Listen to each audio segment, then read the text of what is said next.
सूर्य के गतांशों के आधार पर शास्त्रों में 5 प्रकार के बाण दोष बताए गए हैं, जिसमें पहला है रोग बाण, अग्नि बाण, नृप बाण या कहे राजबाण, चोर बाण और मृत्यु बाण।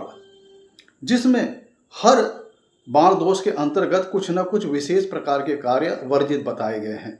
जैसे कि अगर रोग बाण चल रहा हो तो यज्ञोपवीत, जनेऊ संस्कार या कहें उपनयन संस्कार वर्जित होता है। अगर अग्नि बाण चल रहा हो तो गृह निर्माण कार्य वर्जित होता है, जिसके अंतर्गत गृह निर्माण, लिंटर डलवाना, छत छहवाना ये सारे कार्य वर्जित माने जाते हैं। अगर राजबाण चल रहा हो तो राजकीय और प्रशासनिक कार्य से संबंधित कार्य वर्जित माने जाते हैं, जैसे नौकरी ज्वाइन करना, गवर्नमेंट टेंडर भरना आदि कार्य करने से बचना चाहिए। अगर चोर बाण चल रहा हो तो यात्रा करने से बचना चाहिए। अगर मृत्यु बाण चल रहा हो तो चूंकि ये गंभीर दोष है तो इसमें समस्त प्रकार के मांगलिक कार्य वर्जित माने जाते हैं। विशेष तौर पर विवाह से संबंधित सभी प्रकार के कर्म मृत्यु बाण के दौरान वर्जित माने जाते हैं।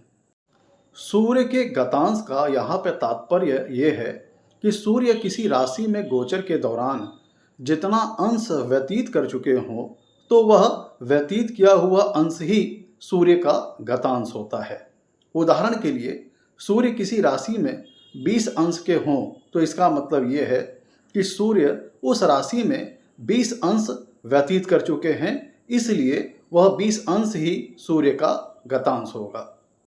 सूर्य के गतांशों को 5 बाण दोषों के अंतर्गत वर्गीकृत किया गया है, जैसा कि आप सारणी में देख रहे हैं।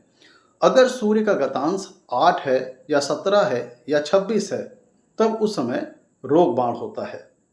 अगर सूर्य का गतांश 2 है या 11 है या 20 है या 29 है तो उस समय अग्नि बाण होता है। अगर सूर्य का गतांश 4 है या 13 है या 22 है तो उस समय राजबाण होता है। अगर सूर्य का गतांश 6 है या 15 है या 24 है तो उस समय चोर बाण होता है। अगर सूर्य का गतांश 1 है या 10 है या 19 है या 28 है तो उस समय मृत्यु बाण होता है। किसी भी बाण दोष का प्रभाव बताए गए सूर्य के गतांश से आरंभ होकर के अगले 1 अंश तक रहता है। जैसे इसे हम उदाहरण से समझते हैं।